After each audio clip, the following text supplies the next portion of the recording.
आज हम शुरू करते हैं क्लास के 11 से एनसीईआरटी बुक से भौतिक विज्ञान। भौतिक विज्ञान वास्तव में विज्ञान की एक बहुत ही प्रमुख शाखा है। ये विज्ञान की सबसे अहम शाखा है। जानते हैं ये विज्ञान ही क्या होता है। देखिए, किसी भी विषय का क्रमबद्ध सुव्यवस्थित विशिष्ट ज्ञान को विज्ञान कहते हैं। विज्ञान जरूरी नहीं कि बस केवल जो हमें दिखाया जा रहा है वही हो। आज से पहले भी हमारे देश में एक विज्ञान होता था जो कि आध्यात्म की दृष्टि में होता था, इसलिए उसे आध्यात्मिक विज्ञान कहते थे। मगर आज पूरी दुनिया में जो विज्ञान है वो भौतिक दुनिया पर लागू होता है, इसलिए उसे भौतिक विज्ञान कहते हैं। भौतिक दुनिया वो जो हम आज अपनी आंखों के सामने देख रहे हैं उसे कहते हैं भौतिक दुनिया, और इस भौतिक दुनिया पे जो विज्ञान लगता है उसे कहते हैं भौतिक विज्ञान। तो समझते हैं कि विज्ञान क्या है। जैसे कि मैंने बता दिया कि किसी भी विषय का सुव्यवस्थित माने हर एक चीज़ को हम व्यवस्थित तरीके से रखें और क्रमबद्ध रखें और उस चीज़ का हम कुछ विशेष ज्ञान प्राप्त करें, तो वो होता है विज्ञान। वो चाहे जिस भी विषय पर हो, चाहे तर्क पर हो, चाहे धन यानी कि अर्थ पर हो, पैसे रुपये का विज्ञान हो जिसे हम अर्थशास्त्र कहते हैं, या फिर भौतिक दुनिया पर लगने वाला भौतिक विज्ञान हो। इस तरह विज्ञान क्या है आपने समझ लिया। अब हम समझते हैं कि ये भौतिक विज्ञान क्या है। देखिए, भौतिक विज्ञान की सबसे प्रमुख शाखा है। ये प्रकृति का विज्ञान है। वास्तव में ये प्रकृति का ही विज्ञान है, इसलिए इसे प्रकृति से जोड़ करके समझा जाता है। तो ये भौतिक विज्ञान की परिभाषा क्या बननी चाहिए। भौतिक विज्ञान की परिभाषा ये होती है कि भौतिक विज्ञान की वह शाखा है जिसमें हम प्रकृति में होने वाली सभी प्रकार की घटनाओं का क्रमबद्ध अध्ययन करते हैं, उसे हम भौतिक विज्ञान कहते हैं।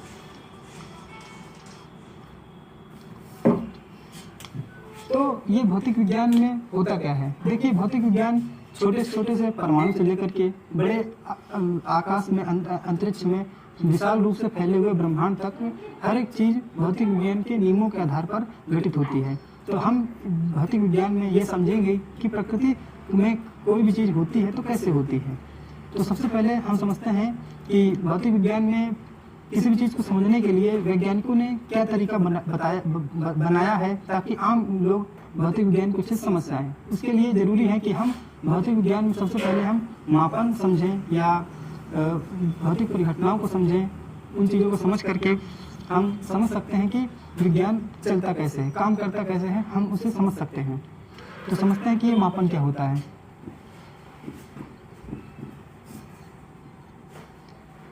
देखिए, किसी भी भौतिक राशि, अब समझते हैं पहले भौतिक राशि क्या होती है।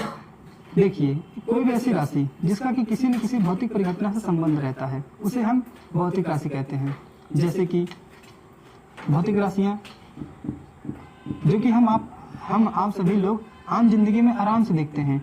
इसके देखने के लिए, समझने के लिए हमें किसी भी प्रकार के विशेष यंत्रों की आवश्यकता नहीं होती। जैसे कि हम देख सकते हैं कि कोई चीज़ कितना दूर है, इसलिए दूरी, कोई चीज़ कितनी गर्म है माने उसका तापमान, ये सब हम आम जिंदगी में देख सकते हैं। कोई चीज़ कितना तेजी से चल रही है माने उसकी चाल, कोई चीज़ किसी चीज़ में कितनी ज़्यादा क्षमता है या ऊर्जा है, तो ऊर्जा इत्यादि बहुत सारी। और सबसे मेन चीज़ जो कि हम आम सभी लोग बहुत अच्छे से समझते हैं, समय। ये कुछ ऐसी राशियाँ हैं जो कि हम बड़े आराम से अपनी ज़िंदगी में देखते ही रहते हैं और इनको समझने के लिए हमें किसी भी तरह के यंत्र की आवश्यकता नहीं है। इसे हम अपने आम जीवन में बड़े आराम से अनुभव कर सकते हैं। इसके अलावा भी बहुत सारी राशियाँ हैं जिन्हें हम आम जिंदगी में देखते हैं मगर उन सभी का नाम नहीं लिया जा रहा है। तो हम समझ लिए कि भौतिक राशि क्या होती है। अब हम समझते हैं कि मापन क्या होता है। देखिए, किसी भौतिक राशि को मतलब किसी भी क्या कोई नहीं, आप चलो, ये थोड़ा दिक्कत है। हाँ चलो ठीक है।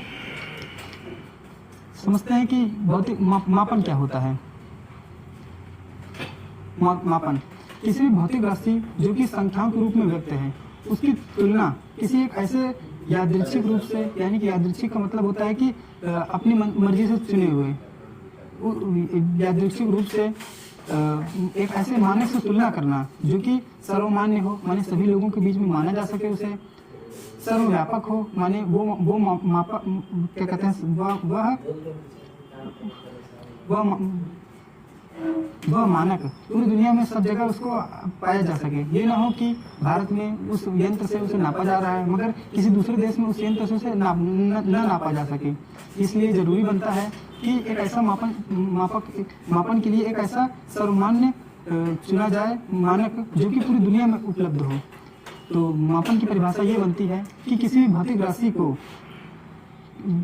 राशि की तुलना किसी ऐसे सर्वमान्य, सर्वव्यापक या यादृच्छिक रूप से चुने गए मानक से तुलना करना ही मापन कहलाता है। जैसे कि मान लीजिए आपको दिया जाए एक इतने से इतना एक लंबी इतनी डोरी, यहाँ पे कुछ एक खिली लगी है, यहाँ पे एक खिली लगी है और इतनी लंबी डोरी दी जाए। अब कहा जाए कि इसकी लंबाई कितनी है पता करके बताइए, तो हम लोग क्या करते हैं उसे किसी न किसी मापन के लिए यंत्र से का प्रयोग करके उसको नापते हैं। जैसे कि कोई लोग उसे फीता लगा के नापते हैं, कोई लोग उसे टेप से नापते हैं, किसी न किसी तरीके से हम नापते हैं। मगर चाहे हम जिस भी यंत्र से नापें, चाहे जिस भी चीज़ से नापें, हम वास्तव में करते क्या हैं? हम वास्तव में उस मापन यंत्र में उपयुक्त की गई मात्रक जो कि उसके अंदर होता है। जैसे कि हम जानते हैं कि हमारे फीते में मीटर या फुट छोटी छोटी इकाइयाँ होती हैं, वो उनसे हम नापते हैं। तो हम ये नहीं देखते हैं कि ये कितनी लंबी है, बल्कि हम ये वास्तव में देखते हैं कि वो जो मात्रक है वो उसमें कितनी बार आया है। ये चीज़ ना समझ में आई हो तो उसको जरा फिर से एक बार समझते हैं। जैसे कि कोई डोरी दी गई है,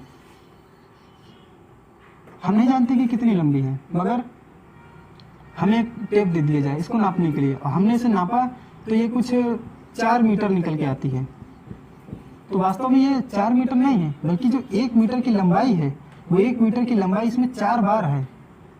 यही इसमें कम, इसे ही मापन कहते हैं। ये पता करना कि ये 1 मीटर की जो लंबाई है वो दी गई राशि में कितनी बार है, यही मापन कहलाता है। माने इस संख्या को पता करना ये मापन है, और बल्कि ये तो एक मात्रक है, ये एक मात्रक है।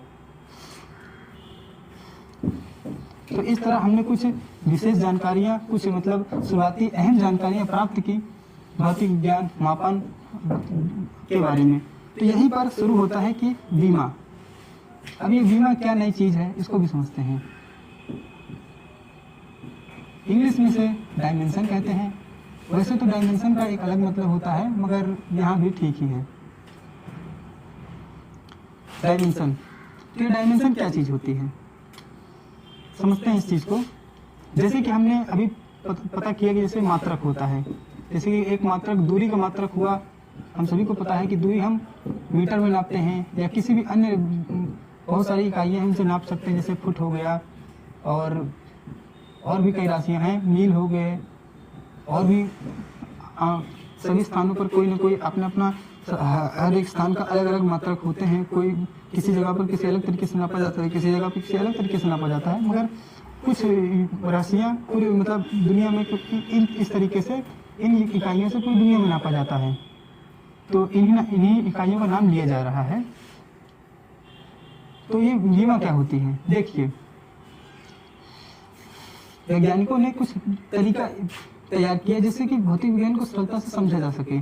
उसके लिए उन्होंने क्या किया कि सारी दुनिया के ये जो राशियाँ होती हैं, सभी भौतिक राशियाँ, उन सभी भौतिक राशियों को व्यक्त करने के लिए कुछ मूल राशियाँ बनाई। मूल राशियाँ माने मेन राशियाँ, वो ऐसी राशियाँ होती हैं जो कि उन राशियों के दम पर हम किसी भी पुरानी या इस ब्रह्मांड में उपलब्ध अब तक की खोजी गई या ना खोजी गई भी राशियों को उन्हीं कुछ मूल राशियों से पता कर सकें, उनके रूप में व्यक्त कर सकें।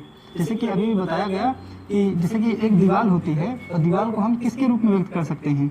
ईंट के रूप में। तो माने ईंट से दीवार बन सकती है, और दीवार ही नहीं, दीवार के अलावा और भी बहुत सारी चीज़ें बन सकती हैं, मगर मेन चीज़ क्या होती है? ईंट होती है। माने ईंटों के ही आपस में समायोजन से जो दीवार या कोई भी नई चीज़, जैसे छत हो सकती है, छत बन सकती है। तो उसी तरह ये मूल राशियाँ कुछ ऐसी राशियाँ होती हैं जिनसे कि किसी भी तरह की नई राशियाँ बनाई जा सकती हैं। नई राशियाँ जैसे कि हमने अभी पता किया दूरी, तो दूरी में गुणा करके या दूरी के साथ समायोजन करके एक नई राशि बनती है जिसे कहते हैं क्षेत्रफल। और इसमें और फिर दूरी का समायोजन करके, माने 3 बार दूरी का समायोजन करके हम बना लेते हैं क्या कहते हैं, आयतन। एरिया एंड वॉल्यूम, हम लेंथ का प्रयोग करके एरिया और वॉल्यूम जैसी नई राशियां बना लेते हैं, जबकि इसका मात्रक क्या होता है, सिर्फ मीटर, मगर हम इसका मात्रक क्या रखते हैं, मीटर स्क्वायर। ये स्क्वायर का मतलब ये नहीं कि 2 बार है, बल्कि ये है कि इसका इसी में गुणा है, और इसका मात्रक होता है मीटर क्यूब। तो यहाँ पर वैज्ञानिकों ने एक तरीका इजाद किया कि इसको और सरलता समझा जा सके, क्योंकि वैज्ञानिक हमेशा ही किसी भी चीज़ को बताया नहीं कि शुरुआत में विज्ञान की परिभाषा है कि किसी भी विषय का सुव्यवस्थित, क्रमबद्ध और एक विशिष्ट ज्ञान, वही होता है विज्ञान। तो इसका विशिष्ट ज्ञान के लिए इसको एक विशिष्ट नाम दिया गया, इन सभी को एक विशिष्ट प्रतीक दिया गया। मीटर के लिए प्रतीक बनाया गया, मेन बात वो प्रतीक बनाया गया था दूरी के लिए। दूरी को इंग्लिश में चूंकि लेंथ लिखते हैं, इसीलिए इसका प्रतीक के रूप में एक एल शब्द से, एल अक्षर से इसको डिनोट कर दिया गया। तो ये एल इसका प्रतीक है, एल फॉर लेंथ है, और लेंथ से दूरी को मतलब एक तरीके से डिनोट करने का एक तरीका बनाया गया। और इसी प्रकार से यहाँ पर वीमा जो होती है, वास्तव में वीमा यहाँ की जो 1 लिखा जाता है, क्योंकि घातांक में अगर किसी संख्या के ऊपर राशि घात अगर 1 चढ़ी है तो हम उसको लिखें अथवा ना लिखें, कोई बहुत विशेष फर्क नहीं पड़ता है, इसीलिए सिर्फ इसको एल लिख दिया गया। और यहाँ पर इसकी जो होती है क्या कहते हैं, इसकी जो बीमा होती है वो होती है, इसको मतलब वैज्ञानिक रूप से एल स्क्वायर लिखा जाता है। वास्तव में इसे L2 पढ़ा जाएगा, मगर एल स्क्वायर लिखा जाता है, लिखा एल स्क्वायर जाता है और पढ़ा L2 जाता है। यहाँ पर इसे एल क्यूब लिखा जाता है, मगर L3 पढ़ा जाता है। तो वास्तव में ये बीमा होती क्या है, हम इसको अच्छे समझ सकते हैं।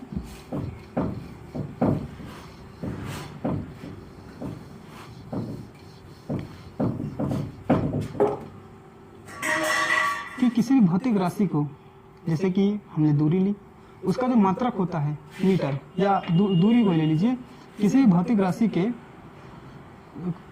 राशि को मूल मात्रकों, ये जो मूल राशियां होती हैं उनमें व्यक्त करके उनके ऊपर जो घातें चढ़ाई जाती हैं, एक और वहाँ पे जैसे कि दूरी के लिए इसको किया गया, और क्षेत्रफल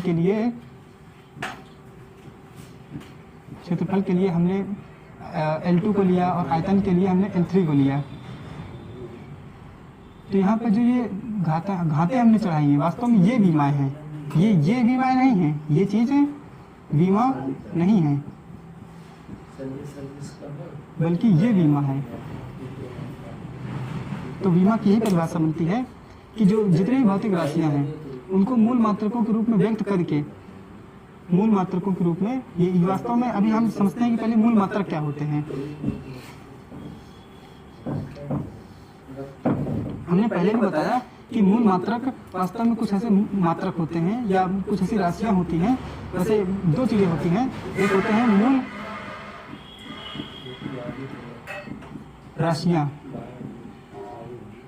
तो फिजिकल वर्ल्ड में उपस्थित हुए सभी राशियां जो कि अपने आप में स्वतंत्र हैं, जो कि एक दूसरे से परस्पर संबंध नहीं रखती हैं, बल्कि उन्हीं के दम पर बाकी दूसरी सभी राशियों को व्यक्त किया जा सकता है, उन्हें मूल राशियां कहते हैं। जैसे कि हमने बताया कि दूरी एक मूल राशि है, जबकि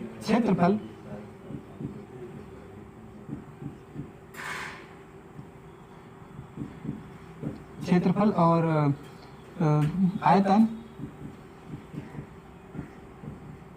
ये बस अन्य भौतिक राशियां हैं जो कि मूल राशियों से ही व्यक्त करके बना ली जाती हैं। तो यहाँ पर हम समझ गए कि मूल राशि क्या होती है, और मूल राशियों के मात्रकों को ही मूल मात्रक कहते हैं, क्योंकि इन मात्रकों से दूसरे मात्रक उत्पन्न किए जा सकते हैं। ये मात्रक कभी भी किसी पर डिपेंडेंट नहीं होते हैं, ये बस खुद में ही स्वतंत्र होते हैं, तो इसलिए इनको मूल मात्रक कहा गया। मूल का अर्थ ही होता है कि जैसे कि एक ईंट है, वो किसी दूसरी ईंट पर निर्भर नहीं करता, बल्कि एक ईंट के दम पर ही दीवार बनाई जाती है।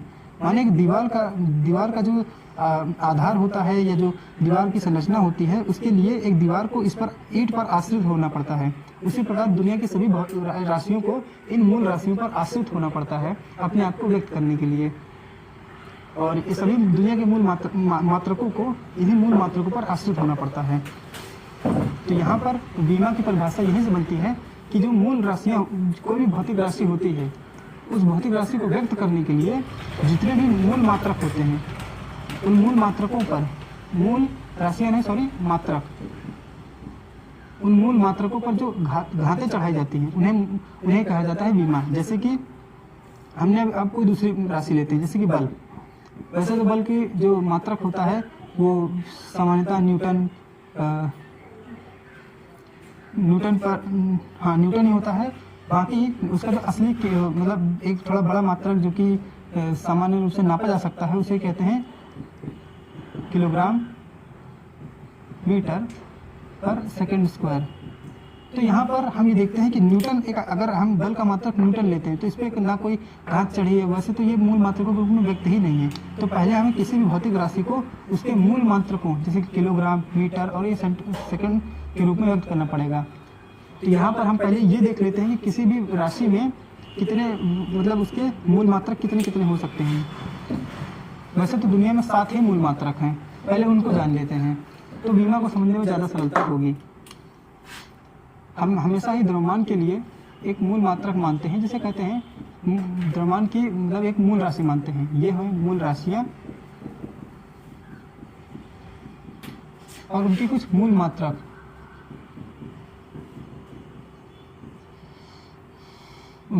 इसका मूल मात्रक हम किलोग्राम लेते हैं और इसका जो प्रतीक होता है, वैसे प्रतीक ना कहा जाए, इसे बीमा ही ले लिया जाए। तो इसकी बीमा एम बोले तो द्रव्यमान की जो इंग्लिश होती है वो जो कि मास होती है, इसलिए इसे एम ले लिया जाता है। और एम पर घात 1 चढ़ाई जाती है। यहाँ पर हम एक घात चढ़ा दिया जा रहा है, क्योंकि 1 लिखा जाए अथवा नहीं लिखा जाए तो भी चलता है, मगर पहचान के लिए बस केवल 1 लिखा जा रहा है। तो पहली मूल राशि जो है वो है द्रव्यमान। दूसरी जो मूल राशि है वो है दूरी। दूरी बोले तो लेंथ। इसका मूल मात्रक मीटर अभी लिया गया है और इसका जो प्रतीक लिया जाता है वो एल लिया जाता है और घातांक 1 रखी जा सकती है या ना रखी, कोई भी फर्क नहीं पड़ता है। तीसरी मूल मात्रक है समय। समय, क्योंकि समय का हम इंग्लिश में बोलते हैं टाइम, इसलिए इसका जो मात्रक होता है वो होता है सेकंड। तो इसका जो मूल वो क्या कहते हैं बनता है बीमा, वो बनती है टी से। इसी प्रकार जो अन्य राशियां हैं, जैसे कि वैसे तो ये 3 राशियां बहुत ही महत्वपूर्ण हैं, क्योंकि हम भौतिक विज्ञान की जो पहली शाखा है उसे कहते हैं, ये भौतिक विज्ञान की वैसे कई शाखाएं हैं। जैसे कि भौतिक विज्ञान की पहली शाखा है यांत्रिकी, इंग्लिश में कहते हैं इसे मैकेनिक्स। दूसरी शाखा जो है वो है थर्मोडायनेमिक्स या बोले तो ऊष्मागतिकी।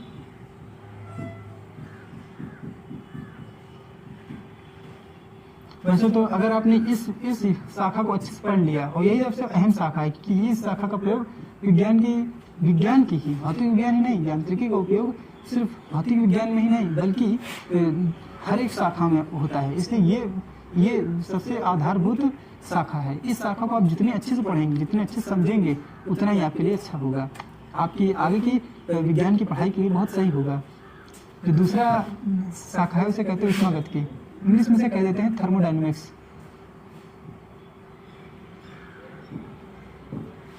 जो तीसरी शाखा है वो है प्रकाश की। जो चौथी शाखा है वो है विद्युत। पांचवी शाखा है वो है क्या कहते हैं चुंबकत्व, एक तरीके से कह सकते हैं। और जो छठी शाखा है, यहाँ पे दो चीज़ें एक साथ होती हैं, क्या कहते हैं, एक होती है मॉडर्न फिजिक्स,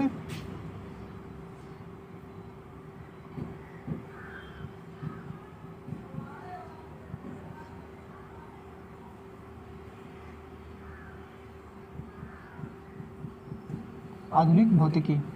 तो ये वास्तव में ये 5 शाखाएं होती हैं। इसे हम 2 हिस्सों में पढ़ेंगे। मैकेनिक्स फर्स्ट और मैकेनिक्स सेकंड।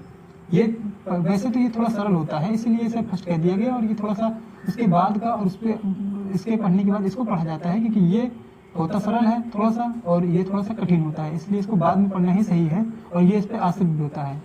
जो मैकेनिक्स की सेकंड शाखा होती है वो मैकेनिक्स की फर्स्ट शाखा पर आधारित होती है। तो हम इसको इस तरह से पढ़ेंगे। ये विज्ञान की इतनी भौतिक विज्ञान की ये शाखाओं को हम अपने इस इंस्टीट्यूट में, अपने इस प्रोग्राम में तैयार करेंगे, समझेंगे, पता करेंगे और इस जर्नी को चलाते रहेंगे। तो इसके अलावा हमारे पास जो और यही में जो ये 3 राशियां हैं, बोले तो M, L और T, माने द्रव्यमान, दूरी और समय, इसी से मैकेनिक्स बनती है पूरी। तो मैकेनिक्स में इन्हीं 3 राशियों का हम सबसे ज़्यादा प्रयोग करेंगे। इसके अलावा जो और राशियां हैं जैसे कि विद्युत धारा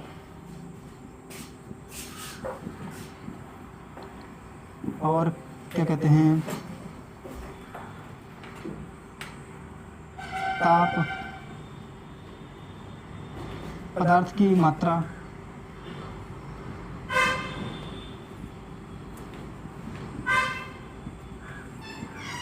और जो सबसे आखिरी शाखा है, तो आखिरी मूल राशि है, उसका नाम है ज्योति तीव्रता।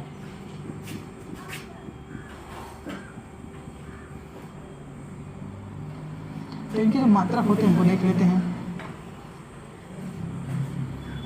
विद्युत धारा का जो मात्रक होता है वो आज की दुनिया में एम्पियर लिया गया है। जो ताप का मात्रक है उसे हमने क्या कहते हैं, ताप का मात्रक हमने आज की दुनिया में केल्विन लिया है। जो पदार्थ की मात्रा है उसे हम मोल लेते हैं। वैसे मोल का ज़्यादातर प्रयोग केमिस्ट्री में है, मगर फिर भी इसका कहीं कहीं प्रयोग हो जाता है, तो इसलिए मोल इसको समझना है। इसका मात्रक कैंडिला होता है जी। कैंडिला के कोर्स में नहीं है, इसलिए इसको ज़्यादा विशेष रूप में नहीं लिया जाएगा।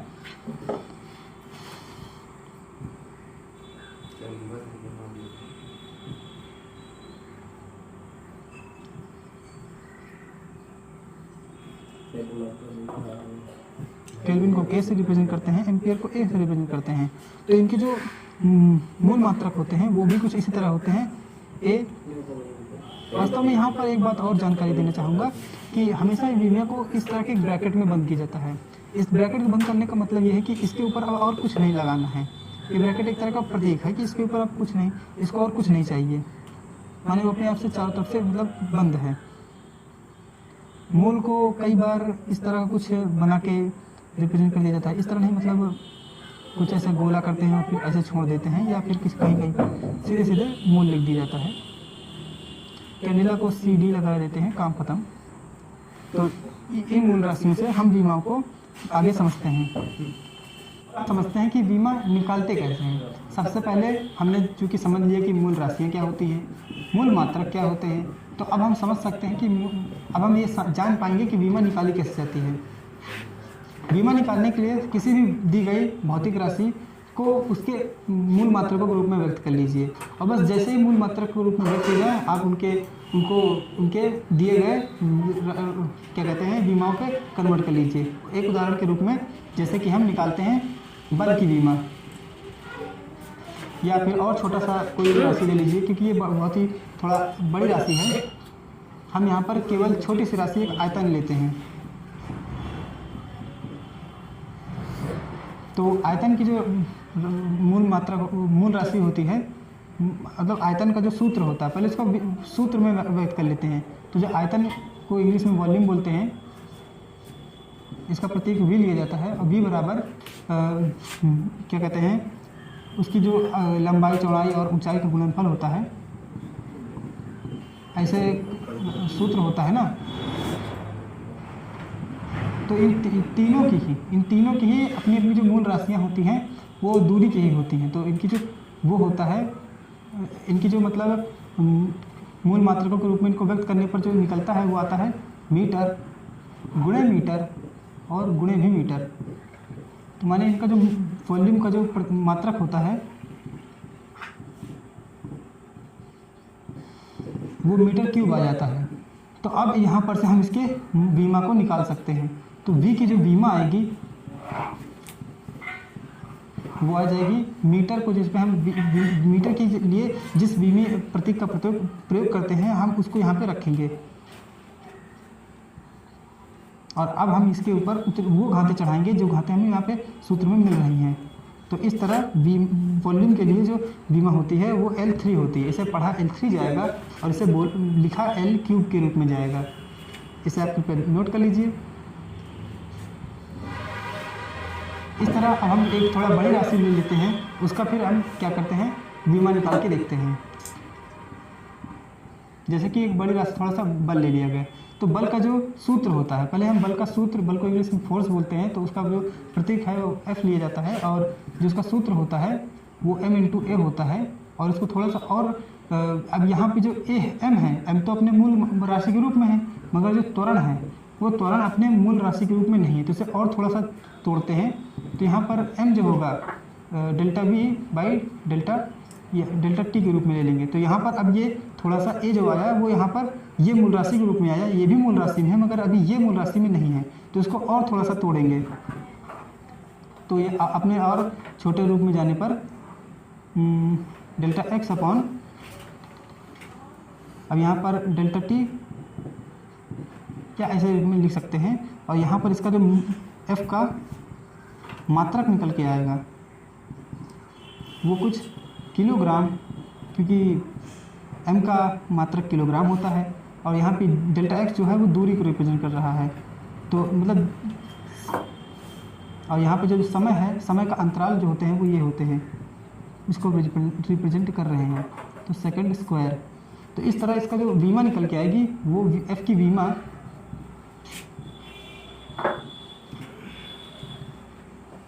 किलोग्राम के लिए हम हमेशा ही विमी प्रतीक का जो प्रयोग करते हैं वो है M। दूरी के लिए जिस विमी प्रतीक का प्रयोग करते हैं वो होता है L। जो सेकेंड या समय के लिए जो प्रयोग करते हैं वो होता है T। सब पर उनकी वो वाला घातें चढ़ाएं जो यहाँ पे हमें दिख रही है। यहाँ पे हमें एक घात दिख रही है, यहाँ पे हमें एक घात दिख रही है, यहाँ पे दो घात दिख रही है, मगर इसको हमें वास्तव में ये सेकंड, चूँकि भागफल में है इसलिए सेकंड को जब ऊपर लिख के जाएंगे तो इस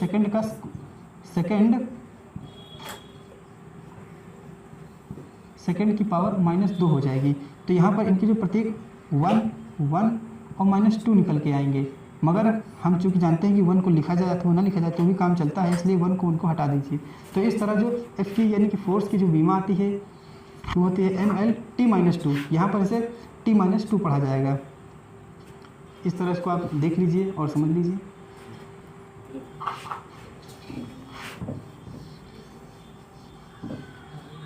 इसी तरह अब और आगे बहुत सारे जो क्या कहते हैं राशियां हैं उनके भी हम क्या कहते हैं निकालेंगे विमाएँ। वास्तव में विमा को अभी आप एक बात ये समझ लीजिए कि जो विमाएँ होती हैं उसमें नाम से कभी भटकिएगा मत, क्योंकि बल का जैसे बल ये है तो बल की जो विमा बोला जाता है, बल की विमा कभी भी M, L और T-2 नहीं होती हैं, बल्कि जो घातें होती हैं यहाँ चढ़ाई जाती हैं ये घातें ही हमेशा विमाएँ होती हैं। 1 और -2 वास्तव में ये विमाएँ होती हैं, मगर ये M1 किसके लिए है, मतलब ये एक घात है किसके लिए, M के लिए है ना, तो इसलिए मजबूरीवश M को लिखना पड़ता है। -2 T के लिए है, 1 L के लिए है। इस तरह इसलिए इसको यहाँ पे मेन जो चीज़ है वो है ये घातें मेन चीज़ है, ना कि ये M, L और T। मगर मजबूरीवश ये दिखाने के लिए कि -2 जो घात है वो T पर चढ़ी है, इसलिए T को लिखना पड़ता है। तो बल की जो विमा है वो 1 और -2 है, ना कि M, L और T। बस केवल इसकी मजबूरी को और इसके बीच के छोटे से कॉमन अंतर को कृपया ध्यान में रखिएगा, क्योंकि इससे बहुत बड़ा भटकाव उत्पन्न होता है और बहुत से लोग ये समझ बैठते हैं कि बल की जो विमा होती है वो M, L और T होती है, जबकि हमेशा ही परिभाषा में बताया गया है कि हर एक चीज़ में ही जो विमाएँ होती हैं 1 जो ऊपर घातें चढ़ाई जाती हैं वही होती हैं। तो इस भटकाव को हम हमेशा ध्यान रखेंगे। अब हम कुछ और राशियाँ लेते हैं जिनका हम क्या कहते हैं निकालेंगे विमाएँ। जैसे कि क्षेत्रफल आयतन की तो हमने निकाल लिए थे क्या कहते हैं विमाएँ, मगर अब कुछ राशियाँ जैसे कि वेग की अब क्या कहते हैं निकालेंगे विमा। तो वेग की विमा निकालने से पहले वेग का सूत्र पता करते हैं। तो वेग का सूत्र, वेग के लिए फिजिकल सूत्र हमें पता होना चाहिए, तभी हम बीमा निकाल पाएंगे। तो वेग का जो सूत्र होता है वो हमेशा ही वेग वास्तव में चाल जैसा ही होता है। इसे जो चाल का सूत्र होता है लगभग वो वेग का भी सूत्र होता है, मगर थोड़ा सा अंतर रहता है। यहाँ पे आपके अभी चूंकि आपको नहीं मालूम है कि वेग क्या होता है, वेग कैसे होता है और चाल में क्या अंतर है, इसलिए हम उनके अंतर को ना स्पष्ट करते हुए इस टॉपिक में बस केवल उसके सूत्र को निकालने के लिए इसके वेग का सूत्र या चाल का सूत्र दोनों लगभग सेम होता है, इसलिए उनके अंतर को नहीं बताएंगे, बल्कि उसके केवल उनके दोनों का प्रयोग करेंगे, दोनों के सूत्रों का एक साथ प्रयोग करेंगे। क्योंकि दोनों का इसका जो सूत्र होता है वो होता है विस्थापन बटे समय बस। और थोड़ा जो दूसरा अंतर होता है चाल के लिए वो होता है दूरी बटे समय। अब चूंकि बीमा की दृष्टि से दोनों के लिए कोई उपयोगिता नहीं कि वो विस्थापन है कि दूरी है, बस क्या है कि फिजिकल दुनिया में दूरी और विस्थापन का अलग मतलब होता है, मगर बीमा की दुनिया में दोनों का ही मात्रक जो होते हैं मीटर होते हैं। इनके जो मात्रक होते हैं वो मीटर होते हैं और समय का मात्रक आपको पता ही है कि सेकंड होता है। तो दोनों के ही जो क्या कहते हैं मात्रक होते हैं, वेग या चाल दोनों के ही मात्रक होते हैं। वेग या चाल के मात्रक जो होते हैं वो होते हैं मीटर प्रति सेकंड। अब सेकंड को हम यहाँ पे सेकंड की घात -1 लिखेंगे ताकि बीमा निकालने में सरलता हो। अब यहाँ पर मीटर की जो बीमा होगी वो L और सेकंड की बीमा T और की पावर -1। तो इस प्रकार से जो वेग की या क्या कहते हैं चाल की जो बीमा आएगी वो आएगी LT-1। कृपया इस चीज़ को आप नोट कर लीजिए। फिर इसके बाद आ जाते हैं कुछ और महत्वपूर्ण राशियाँ जैसे कि त्वरण, बल। अब हम इन सबको थोड़ा जल्दी करते हैं ताकि थोड़ा समय बचे और हम कुछ आगे भी समझ पाएँ। अब हम कुछ राशियाँ जैसे त्वरण, बल का तो हम निकाल ही चुके हैं इसलिए बल को रहने देते हैं। बल के बाद हम कार्य के बाद शक्ति। अभी के लिए हम बस केवल इतने ही सोचते हैं कि निकाला जाए, मगर थोड़ा और निकाल लेते हैं जैसे कि घनत्व को तो वैसे हाँ चलो घनत्व भी निकाल लेते हैं। और संवेग और गतिज ऊर्जा जैसे कुछ और राशियाँ हैं।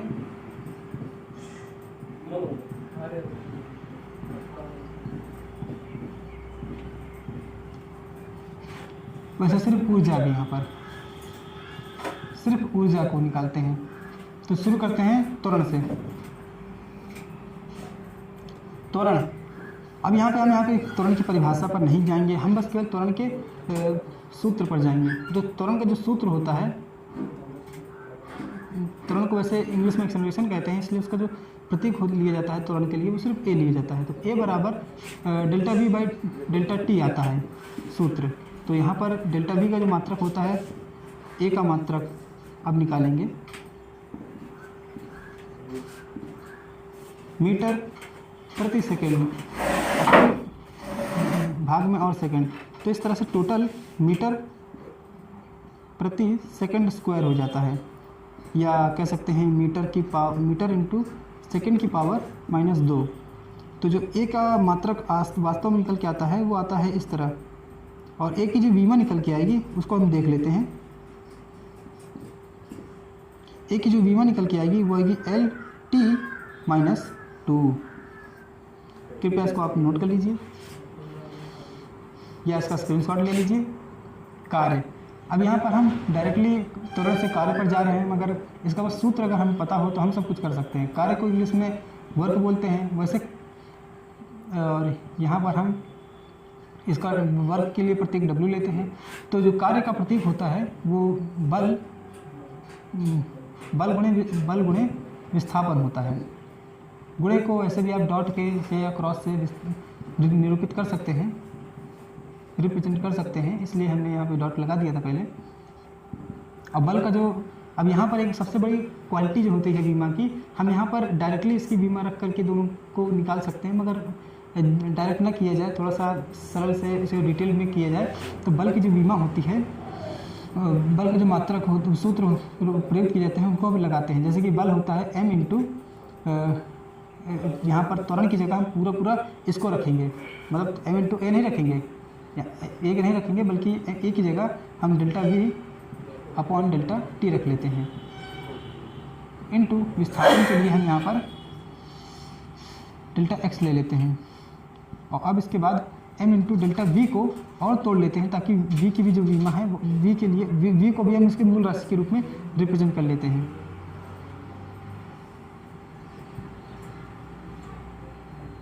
Delta x upon delta T into delta T into यहाँ पे डेल्टा एक्स।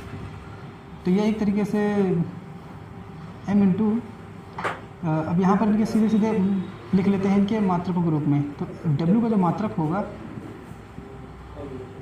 वो होगा किलोग्राम इंटू मीटर माने मीटर स्क्वायर हो जाएगा। इस चीज़ को थोड़ा जल्दी कर रहे हैं, कृपया समझ लीजिएगा। और नीचे जो सेकंड इंटू सेकंड है इसको हम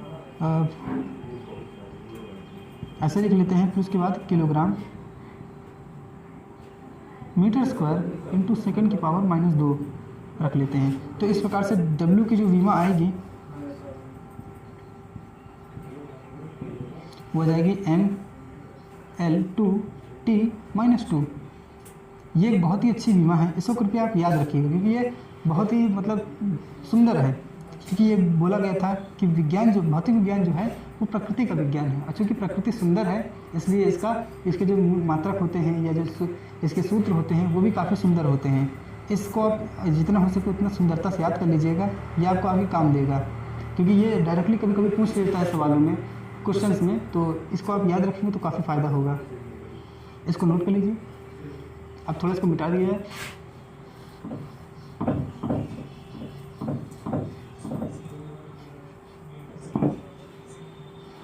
अब यहाँ पर आता है शक्ति का मात्रक।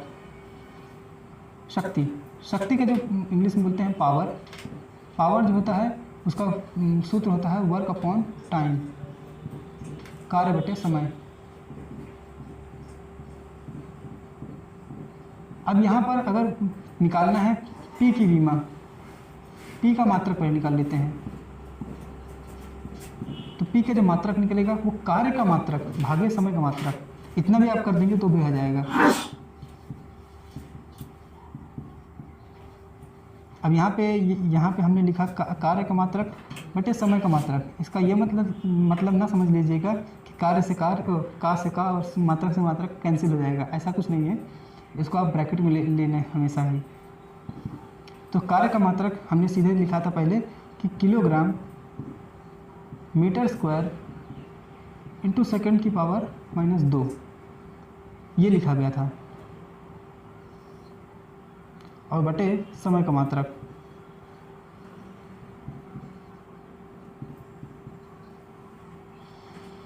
ये हो मतलब इस तरह से हम यहाँ पे लिखना चाहिए सेकंड। तो इस तरह P की जो विमा निकल के आएगी बड़े आराम से निकल के आ सकती है। किलोग्राम के लिए हम हमेशा ये m लेते हैं, मीटर के लिए L और उसके ऊपर जो घात चढ़ी वो भी लगा देते हैं। और यहाँ पर एक सबसे बड़ी क्वालिटी कि T की यहाँ सेकंड जो नीचे है उसको हम यहाँ पे से निकाल करके यहाँ रख देते हैं, तो सेकंड की पावर और एक -1। तो इस तरह जो यहाँ पर सेकंड की पावर -2 और -1 दोनों मिल करके हो जाएगा यहाँ पर -3। तो T की पावर जो आ जाएगी -3। तो mL2T-3 ये इसका क्या कहते हैं आ जाएगा, क्या कहते हैं विमा की P की विमा यानी कि पावर की विमा या शक्ति की विमा। इसको कृपया नोट कर लीजिए।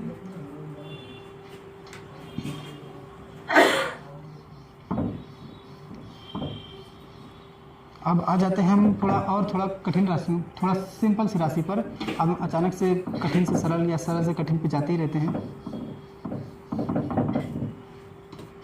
घनत्व, तो घनत्व को इंग्लिश में डेंसिटी बोलते हैं।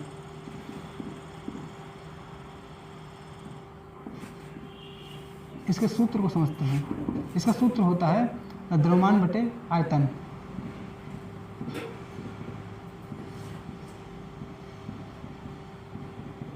आपको इनके सूत्रों को भी ध्यान रखना पड़ेगा और इनके आखिर में आने वाले निष्कर्ष यानी कि विमाओं को भी ध्यान में रखना पड़ेगा। क्योंकि ये सूत्र आज हम ऐसे प्रयोग कर रहे हैं बस केवल बीमा निकालने के लिए, मगर आगे के सवालों में, आगे की फिजिक्स की जर्नी में हमको इसके सूत्रों का प्रयोग करके सवालों को भी लगाना पड़ेगा और इन सूत्रों से नए सूत्र या नए कुछ बनाने भी पड़ेंगे, नए नए सूत्र और नए नए डेरिवेशंस। तो डेंसिटी या द्रव्यमान का अभी इसका मात्रक निकाल लेते हैं। घनत्व का मात्रक यहाँ पर हमें निकाल लेते हैं। तो ये तो द्रव्यमान तो वैसे भी वास्तव में अपने मूल राशि के रूप में है, तो हम जल्दी से आयतन को उसको मूल मात्रा के रूप में रख लेते हैं। तो जो आयतन का मूल मात्रा के रूप में व्यक्त करते हैं वो करते हैं किलोग्राम मीटर की पावर 3 में, यानी कि मीटर क्यूब के रूप में, क्योंकि आयतन का मात्रक पहले भी निकाला जा चुका है, इसलिए ज़्यादा डिटेल पे उस पर नहीं जाएंगे। तो घनत्व की जो विमा आ सकती है, इसको यहाँ पर पहले इसको हम उसको ऊपर ले जाएंगे, तो किलोग्राम मीटर की पावर -3, ये ऊपर जाकर के ऐसे बन जाएगा। तो घनत्व की जो विमा आएगी वही ml-3।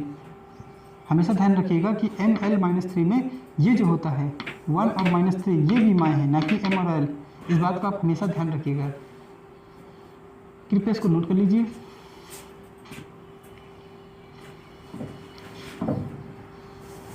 फिर इसके बाद आ जाता है संवेग और ऊर्जा। संवेग और ऊर्जा,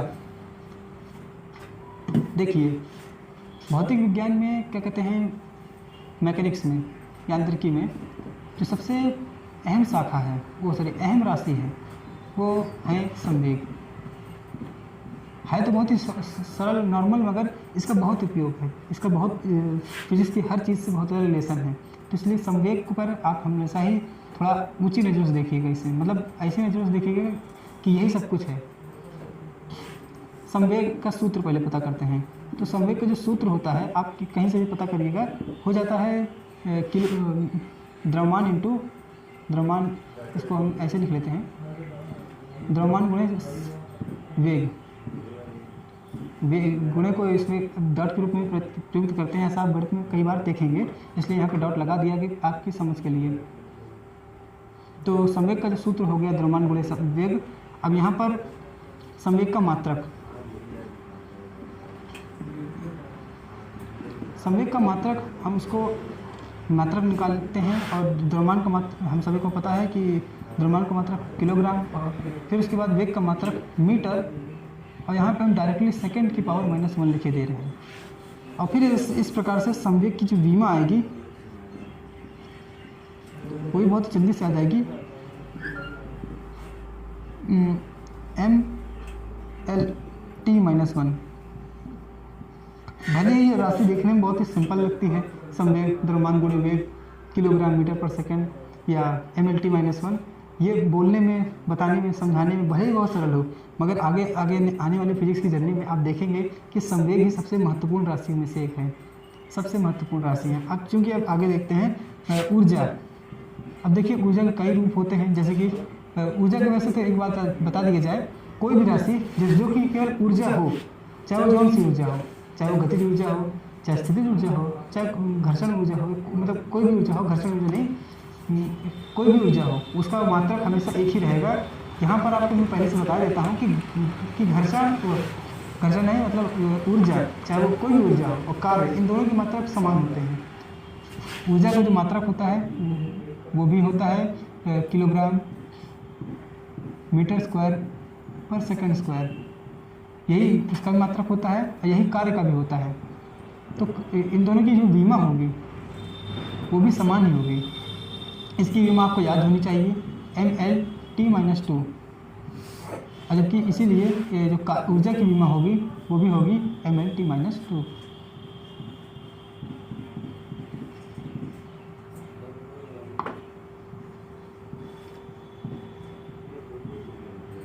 मगर आपके दिमाग में बन रहा होगा कि ये कैसे हो गया कि कार्य और ऊर्जा एक बराबर होते हैं। तो वो तो जब कार्य और ऊर्जा पर विशेष डिस्कस किया जाएगा तब इसको बताया जाएगा और क्लियर किया जाएगा। मगर अगर अभी आपको थोड़ा समझना हो तो चलिए बता ही देते हैं कि ऊर्जा का मात्रक कैसे ऐसा हो सकता है। जैसे कि आप ले लीजिए गतिज ऊर्जा, हम कोई भी सिंपल ऊर्जा लेते हैं जैसे गतिज ऊर्जा, हम निकाल के देखते ही है कि क्या जरूरी है कि कार्य और ऊर्जा अगर बताया जाए कि उसका मात्रक समान, तो क्या जरूरी है कि उसकी विमा भी समान होगी। चलो करके देख लेते हैं। गतिज ऊर्जा का सूत्र होता है हाफ द्रव्यमान गुणे वेग का वर्ग। अब यहाँ पे वेग का ही वर्ग ले लिया जाए। अब देखिए द्रव्यमान वो भी अपनी मूल राशि के रूप में व्यक्त है, और वेग उसको बस मूल राशि के रूप में व्यक्त कर लिया जाए, बोले तो मूल मात्रक के रूप में व्यक्त कर लिया जाए तो बस आसानी से गतिज ऊर्जा का मात्रक निकल आएगा। तो गतिज ऊर्जा इसको बोलते हैं इंग्लिश में काइनेटिक एनर्जी। आप थोड़ा थोड़ा इंग्लिश सीखते रहिए इनकी, ताकि आगे आने वाली पढ़ाई में आपको इसकी मदद मिले। गतिज ऊर्जा का जो मात्रक होगा वो होगा, अब यहाँ पे जो संख्या होती है, संख्या का कोई मात्रक नहीं होता है, इसलिए संख्या का हम छोड़ देंगे। ये एक नई और अच्छी चीज़ मालूम पड़ी कि संख्या जितनी भी होती हैं उनका कोई मात्रक नहीं होता है। द्रव्यमान और वेग के ही मात्रक होते हैं, मगर संख्याओं का कोई मात्रक नहीं होता है। इस बात पर आप बहुत ही ज़्यादा ध्यान रखिएगा। जैसे कि द्रव्यमान है, तो द्रव्यमान का मात्रक हमेशा ही हम किलोग्राम लेते आए हैं, लेते रहिए। और वेग का मात्रक हमको बहुत अच्छे से पता है कि मीटर सेकंड की पावर -1, और इसका स्क्वायर, क्योंकि यहाँ पे स्क्वायर किया गया है। तो गतिज ऊर्जा की जो विमा आएगी वो बहुत जल्दी आ रही है। गतिज ऊर्जा की विमा, अब आप थोड़ी देर में पता चल जाएगा कि क्या होता है गतिज ऊर्जा की विमा, या कोई भी ऊर्जा हो उसकी विमा। तो यहाँ पे M, L और T, अब चूँकि यहाँ पे -1 है और उनका फिर स्क्वायर किया गया और टोटल का ये ऐसे, तो हमें मालूम पड़ता है कि ML2T-2, देखा आपने कि ML2T-2 ये गतिज ऊर्जा की भी विमा है और कार्य की भी विमा है। जैसे कि जैसे कि मैंने पहले बताया था कि कार्य और ऊर्जा, कोई भी ऊर्जा हो, चाहे वो गतिज ऊर्जा हो चाहे कोई भी ऊर्जा हो, उसका मात्रक और विमा बराबर होती है। 10:30 सामने कोई बैठा तो